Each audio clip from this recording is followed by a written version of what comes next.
things theology, all things theology. We chop it up properly, without an apology. Gotta give that theology to God, hallowed be, cause this is how we do it at All Things Theology.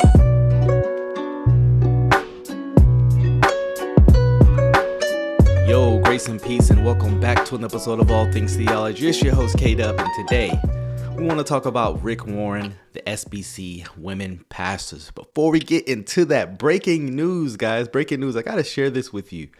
Rick Warren has been disfellowshipped from the SBC. Let me share my screen here to give you this breaking news. As soon as I was about to go live, I looked at my Twitter and saw this. SaddleBack is out. That is the church where Rick Warren has been pastoring for several years. And yeah, this is the decision that was determined. 88%. Wow, that is a overwhelming majority of the people agreed with this decision. And so thought that was interesting. Wanted to share that real quick before we actually get into today's video. We want to talk about Rick Warren.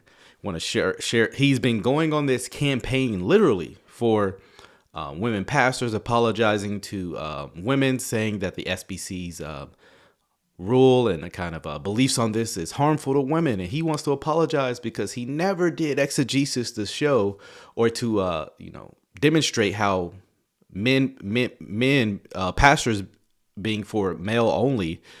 He just this was just a traditional thing, and he's done more study and it's like, whoa, this isn't what the Bible teaches. So he's been going on in this campaign. Well, lo and behold, he spoke at SBC 23, and I want to play that. Let me pull it up here and let's take a look at some of the things he said, because I found much of what he said was interesting, obviously alarming from my vantage point. So let me share my screen here and let's take a look at what Rick Warren has to say. 8 years. The SBC has been a blend of at least a dozen different tribes of Baptists. If you think every Baptist thinks like you, you're mistaken. So he kind of starts off the speech as, well, we don't all agree, so therefore y'all should just let me stay, allow for women pastors, which is an absurd argument, because he assumes the level of disagreement he has for this is the same of level of disagreement for everything, right? And so let's continue. What we share in common is a mutual commitment to the inerrancy and the infallibility of God's word and to the Great Commission of Jesus Christ. And I'm not sure everybody does share in that commitment. There are a lot of people who, especially when they allow for women pastors, they go more a liberal route, really reject the inerrancy and infallibility of Scripture. Case in point, Andy Stanley he doesn't like using that terminology, or he'll use the terminology, and what he means by that is something totally different than what I mean, or pretty much the people who the inerrancy statement on Chicago, what they meant. So I mean, when you get to define your own term for inerrancy, I mean, sure, we all believe in it, but what do we all believe about it? No one is asking any Southern Baptist to change their theology. I'm not asking you to agree with my church. I am asking you to act like a Southern Baptist. I'm not asking you to change your theology. Although I will call your position harmful to women, I'll call your position unbiblical. So, I mean, I don't like when people kind of make this argument. I've heard this quite a bit. You are asking me to change my theology. I mean, by the fact that you call it harmful, unbiblical, I mean, let's be a little more honest right here. Who have historically agreed to disagree on dozens of doctrines in order to share a common mission.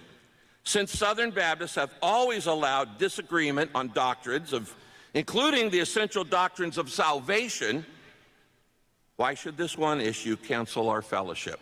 What disagreements have the SBC allowed for essential doctrines of salvation?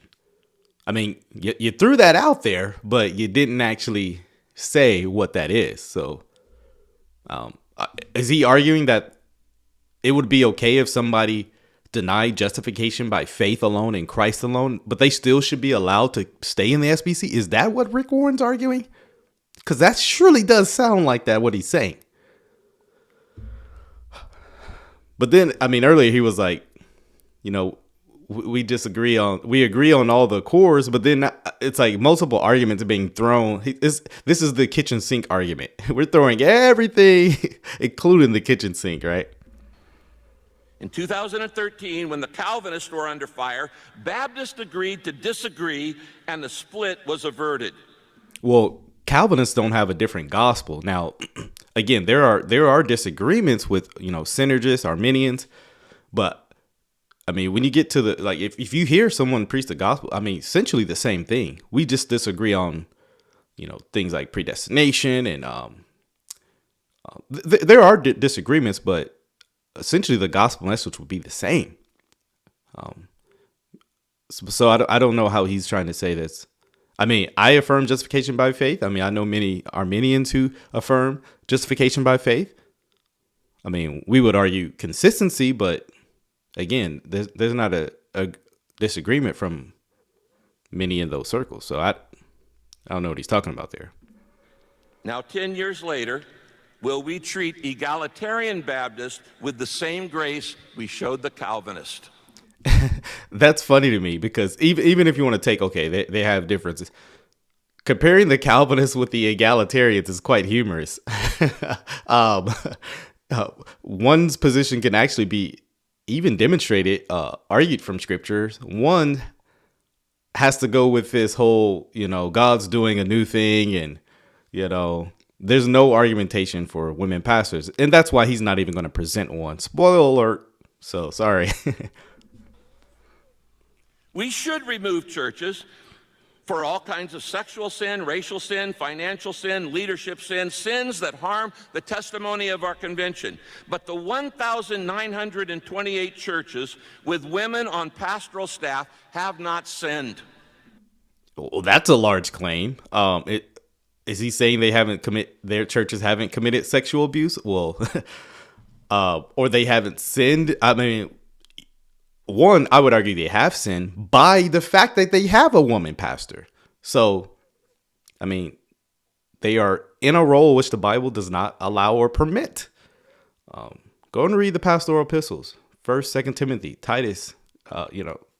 Qualifications are to males only, and things that a woman cannot do, right? And so, that's a pretty bold claim. Which would need more clarification, but I would argue they have sinned by virtue of being in this role, and women do sin too. So that either way you take it, it's wrong. If doctrinal disagreements between Baptists are considered sin, we all get kicked out. I would like to ask Rick Warren: is there any doctrinal disagreement that would allow for someone not to be an SBC? Because if you take what he's saying, literally, as long as you claim to be SBC, you can't get kicked out. Well, unfortunately, the overwhelming view of the SBC determined they did not agree with SBC, or they did not agree with Rick Warren. Therefore, he is no longer in the SBC. You'll never get 100% of Baptists to agree 100% on 100% of doctrine. That's why our Constitution says that churches must closely identify, not completely identify, with our confession. Now, the Baptist Faith and Message is 4,032 words. SaddleBack disagrees with one word. That's 99.999999999 in agreement. Isn't that close enough? No, because what you actually disagree on is actually very important. And I would actually argue there are people in your congregation, the church that you established. What is it? I believe Andy Wood and his wife. They don't affirm the LGBT stuff. There's a clip that went out of them that stated that they weren't actually sure if LGBTQ was a sin. So I would actually argue this is it's actually not 99.99999%, but it's, actually bigger than that. And once you see people start affirming women pastors, somehow the trajectory goes for LGBT stuff and trans stuff and et cetera, as we'll see here in a second. Al Mohler, who for some reason gets to speak twice and do the rebuttals, claims the phrase, the office of the pastor is limited to men, that also includes every staff position too, and somehow it also prevents any woman from teaching. But I was able to contact about over half of the original drafting committee of the Baptist Faith and Message 2000, and 7 of them told me Al was wrong. Well, I don't know if that's all what he said. I'll have to check that out. But clearly, the SBC's Baptist Faith and Message, right, is only limited to men. And just in case you want to double check me, here's the Baptist Faith and Message, which the SBC affirms on their view of the church. You can check it out right here. It says its scriptural officers are pastors and deacons. While both men and women are gifted for service in the church, the office of pastor is limited to men as qualified by Scripture. Absolutely. It is only for men as the Bible defines. So I would be curious on maybe Rick Warren is saying, hey, that is true, but Mohler went a little beyond his reach by saying women can't teach at all in the church. Well, I mean, not over men. Sure, if they want to teach a woman study, they want to teach the children as Scripture defines as well, more than freely able to. And the SBC isn't denying women's or other men's giftedness just because you're not a pastor. The issue is, what does the Bible teach about a pastor's role? Not just some teacher, a woman can teach, the children or other women. Of course they can do that. So I always find when people get into defining this, they always shift the issue to something else. So you saying women can't preach? A woman can't teach anybody? No, that's not what I said. It's very clear from Scripture. They can teach other women and children. But yeah, anyways. In fact, before the vote on the 2000 Baptist Faith and Message. Oh, wait, hold on. Let me, because he says he talked to half of the people and they determined that Al Mohler was wrong. Well, what about the other half who might have agreed with Al Mohler? So again, this doesn't even again, if the argument is good for you, then the counter argument is good against you as well. Al was wrong. In fact, before the vote on the 2000 Baptist Faith and Message, even Al in his hometown newspaper said it didn't limit women from being assistant pastors. Go read it in the Courier Journal. Well, even if that is true, it's irrelevant. The point is, what does the Scripture teach? Notice all two plus minutes of talking, and he hasn't given one biblical argument for why women can be pastors. Quite telling, right? If this precedent is set, Southern Seminary will have to change the name of the Billy Graham School, since Billy Graham trained women pastors at our global training events, and he endorsed the preaching ministry of his daughter, saying Ann is the best preacher in the Graham family. Irrelevant. Guess what? All those men could be wrong. Give a biblical argument, sir, which we're not going to hear. Vote no. If this precedent is set, we'll have to rename our two. Oh, mic cut off. He got the mic got cut off because he was only allowed 3 minutes to speak, and as you can see right there, he went over 3 minutes, and so he didn't. Yeah, he was a little, you know how SBC, they could be a little long-winded. But I again, you heard no biblical argumentation. It was just a lot of it was just no biblical argumentation from that. I mean, how does any of that prove biblically that women can be pastors, right? Well, I got sent this other clip. I haven't actually even watched this. But there was a quote unquote woman pastor. I got to look up her name. Hold on one second. Just give me a second. a post about her, and she's, claiming to be a woman pastor, LGBTQ affirming. Her name is Linda Barnes Popham, quote unquote, pastor of Fern Creek Baptist Church. So let's look at this. Look, she's all in the LGBT garb, right? All in the LGBT garb. But apparently this is a quote from her. She said, "We're not here to seek to convince any of you to allow your church to have women pastors. That's not the issue. I don't want to kick you out because you are part of the family." Now, I would argue they don't treat people who disagree with them like that. Yeah. So, she's been the pastor there for over 30 years. So, man, that's a huge problem in the SBC, allowing for women pastors there for this long. Curious to know your guys' thoughts. Leave it in the comment section what you think. Should women pastors be allowed? I mean, passages like 2 Timothy or 1 Timothy 4:12 states very clearly, there's the woman is not to exercise authority over a man. Now, and then, you go to the pastoral epistles, where the qualifications of a pastor are only given to men.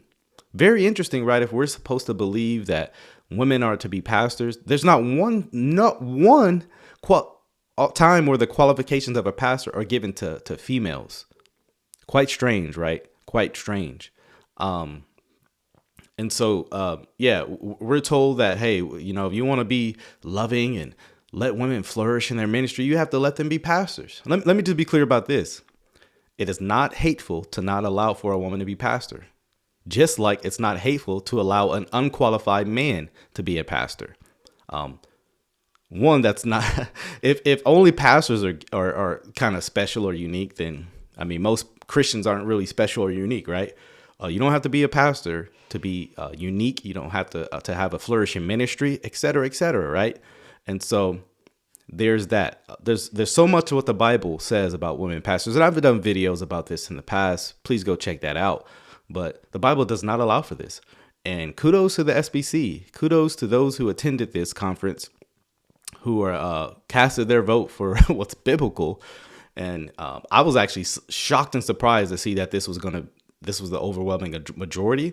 I mean, just from what I see in the SBC, I thought much of the SBC was given over to women pastors or the affirmation of women pastors. But hey, that seems to not be the case. Maybe there's a glimmer of hope. Maybe those Christian nationalists is all right.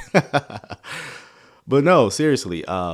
Again, the Bible is very clear on the parameters of elder being to men. And so it's not really, I mean, I've heard the arguments around it to try to get around that. And it's just, I'll say, okay, here's the case. Give me any place where the office of an elder, pastor, overseer the qualifications are given to women. And that's where you get the whole, oh, you just love abuse, huh? You just hate women. That's generally the response you get back, rather than an intellectual conversation over the issue. It's just thrown back that you hate women. And it's like, well, that's not an argument. I mean, that's an assertion, but yeah. Kudos to the SBC. Hopefully more sound doctrine biblical churches will come to the aid and not affirm. I mean, we got to get those 1,000 women pastors out on staff, right? That's according to Rick Warren. He said there's 1,000 people, where they got 1,000 churches where they have women pastors out on staff. Well, those people got to be removed, right? So hopefully you enjoyed this video, guys. Till the next time, grace and peace. Yo, guys, thank you for watching this video. If you enjoyed what you heard here today, why don't you go and leave me a like? Subscribe to the channel if it's your first time here. Hit that notification bell. I promise to give you weekly content, lives, interacting, exposing false teachers, showing you my theological beliefs and what I believe the Bible teaches. So if you're here for that, go and join us.